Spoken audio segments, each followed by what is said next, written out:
Puesto número 10, Sepp Maier. Y aquí se empieza ya la polémica, dado que, para empezar, es difícil valorar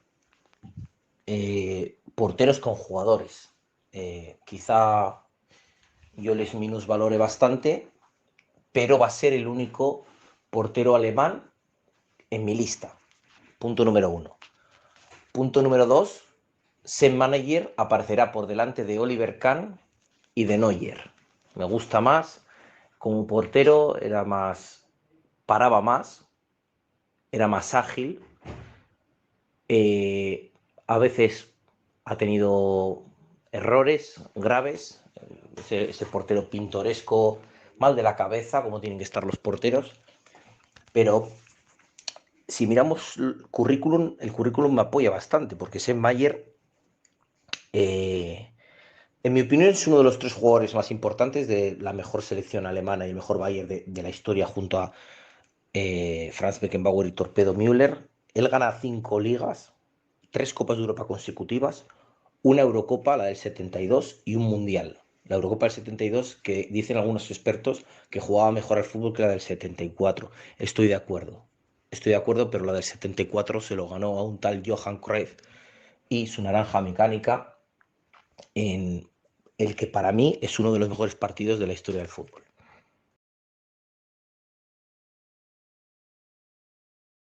En el puesto número 9, Uli Stilicke. ¡Qué fenómeno! El tanque. Una debilidad. Uno, en mi opinión, es uno de los mejores jugadores de la historia en su posición de pivote organizador. Es cierto que, sobre todo en Madrid, cuando jugaba con el Soso Gallego, muchas veces se intercambiaba la posición, porque los dos podían jugar tanto de pivote como de central en el mismo partido. Cuando uno conducía, eh, salía en conducción desde el puesto de central, el otro hacía la cobertura, se quedaban 10-15 minutos con el puesto intercambio sin ningún problema. En medio de un partido, Uli Stilicke y Soso Gallego han cambiado bastante de posición. Esto gana 3 ligas en ese Madrid, gana otras 3 ligas con el Borussia Mönchengladbach, y aparte de la selección es campeón de Europa en el año 1980, con una selección magnífica que juega muy bien al fútbol, juega con Schumacher en portería, Lothar Matthaus, Bernardo Schuster, Karl-Heinz Rummenigge. Era un equipo precioso de ver, y un poco, bueno, junto a Bernardo Schuster, era el cerebro de esta selección.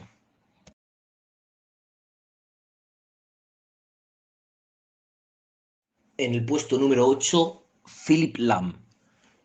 Philipp Lahm en el puesto de lateral derecho, muchas veces esa posición, bueno, lateral derecho, en realidad lateral izquierdo también. Yo le vi debutar en aquel campeonato del mundo donde Alemania era anfitrión en el año 2006, con ese golazo que mete a la escuadra larga con el interior del pie derecho.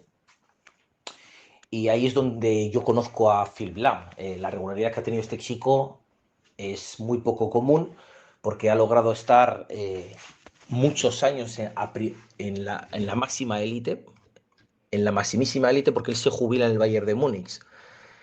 Él logra estar 12 temporadas en el Bayern de Múnich, que es una auténtica locura. Y quizá, bueno, pues se podría debatir, ¿no? Que Stilicke puede ser mejor jugador que él, son diferentes. Pero es que él también ha jugado de medio centro con Pep Guardiola. Acabó su carrera jugando en el medio campo, muy polivalente, como digo.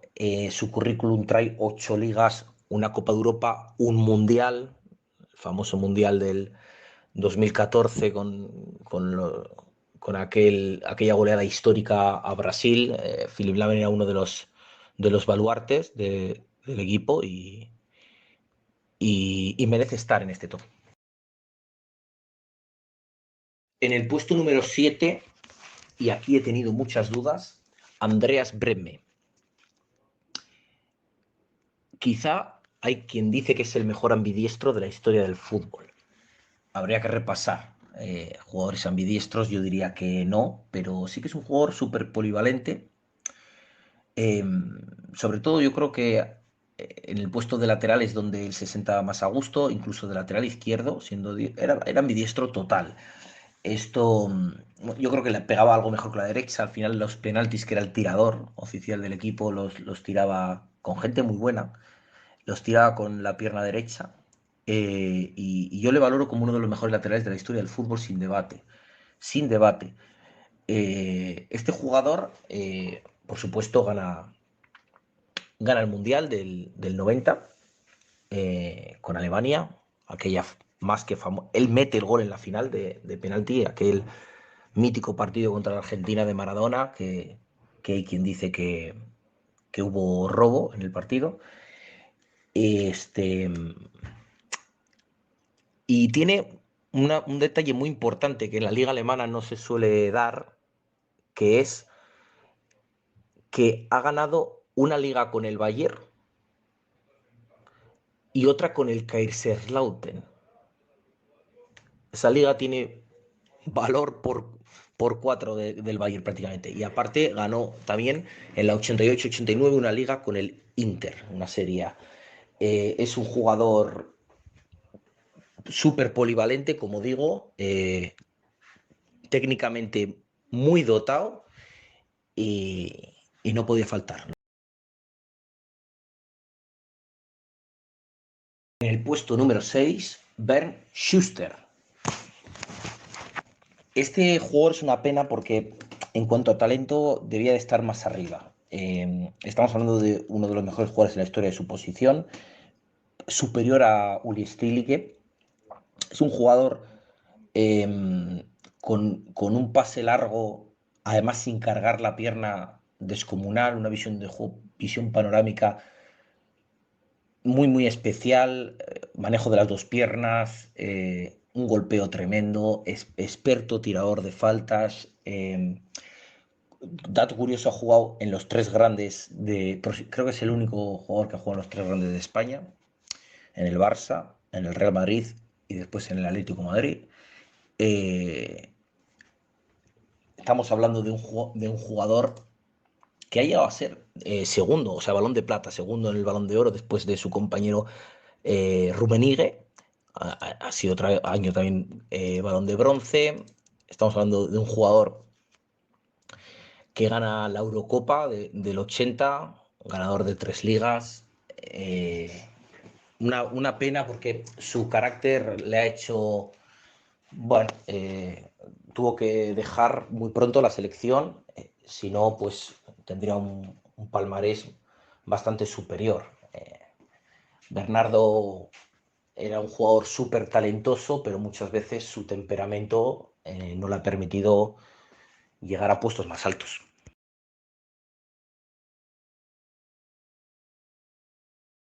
En el puesto número 5, Tony Cross.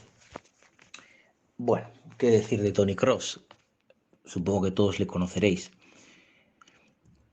Tony Cross, yo creo que será el jugador con mejor precisión en el pase de la historia del fútbol, directamente. Además, es un jugador que maneja las dos piernas. Es bastante parecido a Bernardo Schuster. Eh, Quizá técnicamente y es más inteligente en el campo y técnicamente un pelín superior, aunque también es un jugador lento. Es un jugador lento. La cabeza le va a 1000 por hora, las piernas no tanto. Pero quizá con peor golpeo que Schuster. Yo creo que hay debate en quién es mejor de los dos, además son muy parecidos. Lo que no hay debate es lo que pongo por delante a Cross, es por el currículum que tiene. Tony Cross tiene 4 ligas, 4 Copas de Europa y un Mundial, pero escucharme bien. No es un Mundial de, ay, mira, que pasaba por aquí y llega a un Mundial. No, fue el jugador más importante. De hecho, fue el rey de las asistencias en la Copa del Mundo 2014. Fue el jugador más importante, el cerebro, todo pasaba por Tony Cross. Tony Cross es un jugador generacional que aún tiene 31 años y puede subir a algún puesto, pero de momento le voy a meter aquí, en el top 5 de mejores alemanes de la historia del fútbol.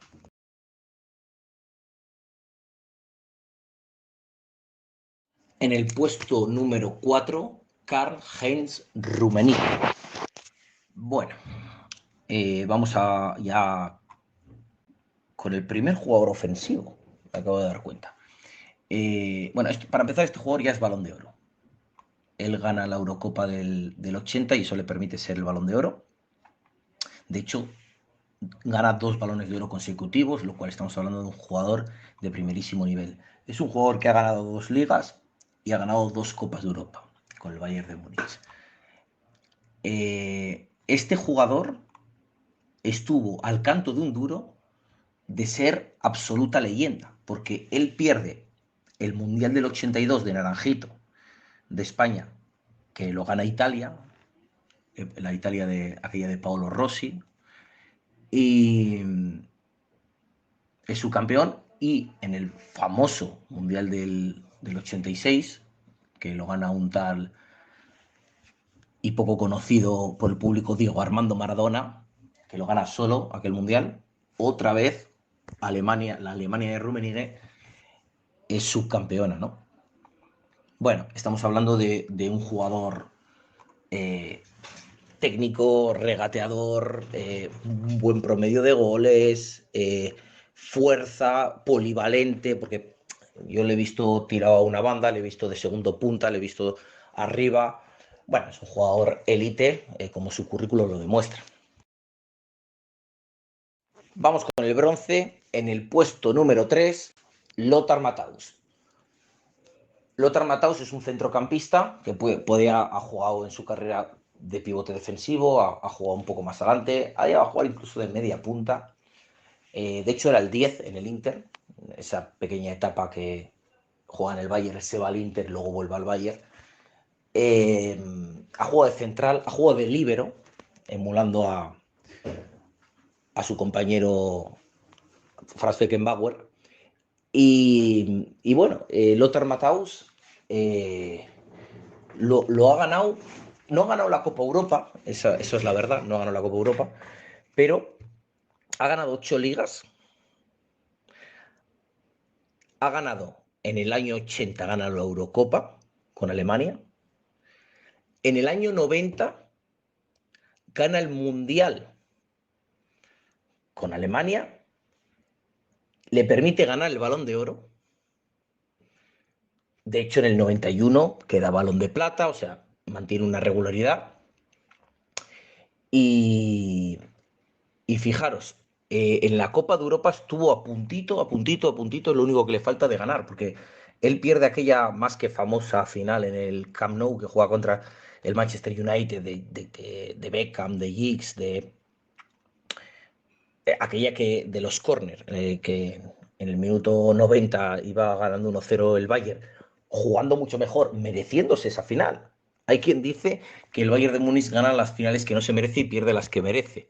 Bueno, pues aquella final se la mereció ganar aquel larguero de vaselina. No sentenció, dejó escapar vivo al United y en el descuento metieron 2 goles de córner y se acaba con aquel arbitraje de Pierluigi Collina levantando a los jugadores que no podían ni respirar, no podían ni respirar. Es una de las mejores finales de la historia de la Champions y ya de veterano Lothar Matthaus pudo haber conseguido lo único que le faltaba. No fue así. En tal caso, Lothar Matthaus, estamos hablando de un jugador con una conducción de balón espectacular, defensa, colocación, inteligencia, golpeo. Es que tenía todo. Era un jugador que tenía absolutamente todo y por eso le permitió ser bastante polivalente en su carrera.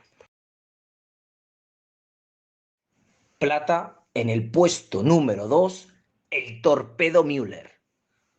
Bueno, el Torpedo Müller, ya estamos hablando de números ronaldescos, por así decir. Este jugador mete 568 goles en 611 partidos, lo que representa 0,93 en media goleadora.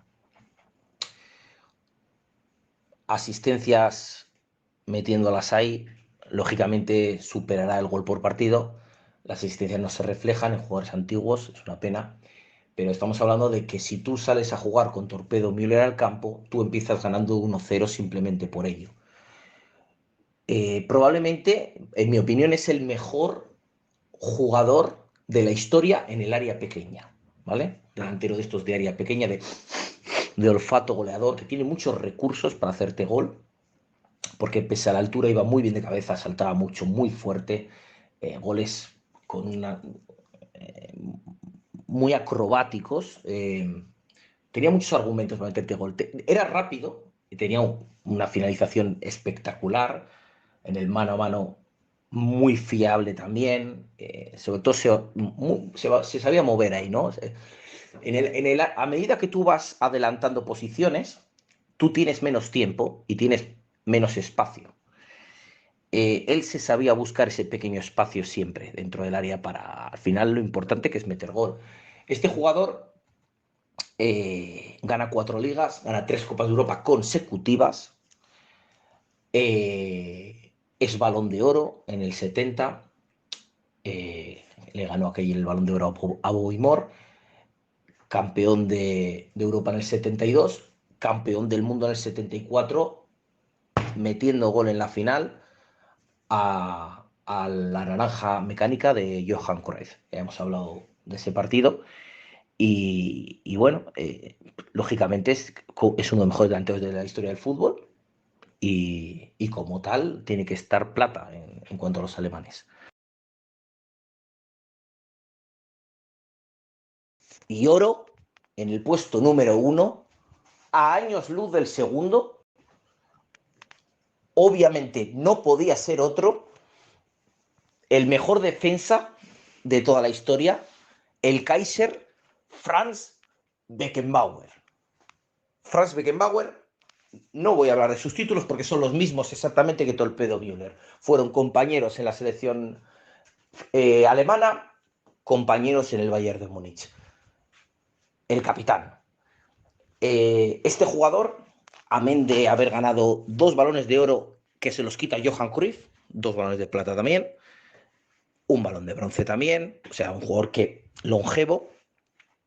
Este jugador, que siendo defensa, aunque ahora vamos a hablar de ello, juega 14 temporadas en el Bayern de Múnich y mete 75 goles. Eso ya para ir empezando, sin tirar penaltis. Bien, estamos hablando de un jugador que era un mediocentro organizador, ¿vale? Y él decide cambiar la historia del fútbol.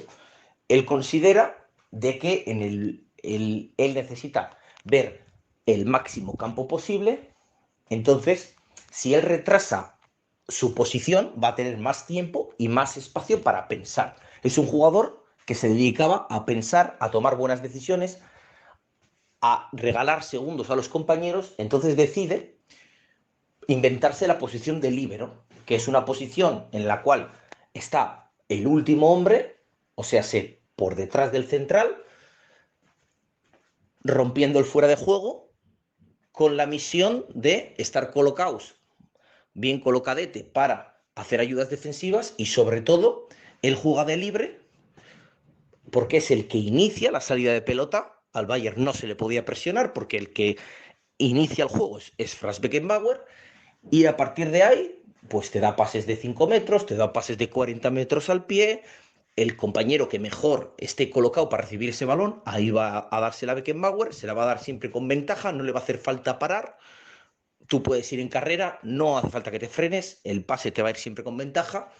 Y en medida que yo estoy organizando el juego, asociándome con el lateral derecho, asociándome con el lateral izquierdo, con el extremo derecho, con el extremo izquierdo, yo voy subiendo y muchas veces termino hasta metiendo un último pase o habría que ver las asistencias de Beckenbauer o finalizando yo mismo la jugada. Es un jugador que ya no existe, la posición de líbero ya no existe, pero en un tiempo tuvo su importancia porque luego jugadores como Lothar Matthaus, Matías Sammer, también al Balón de Oro quitándoselo a Ronaldo por un solo voto, han emulado ahí en Alemania. Bueno, liberos ha habido muchos, Ronald Koeman, tal, muchos y muy grandes, pero hay uno que se lo inventó y fue el mejor de todos. El Kaiser Franz Beckenbauer.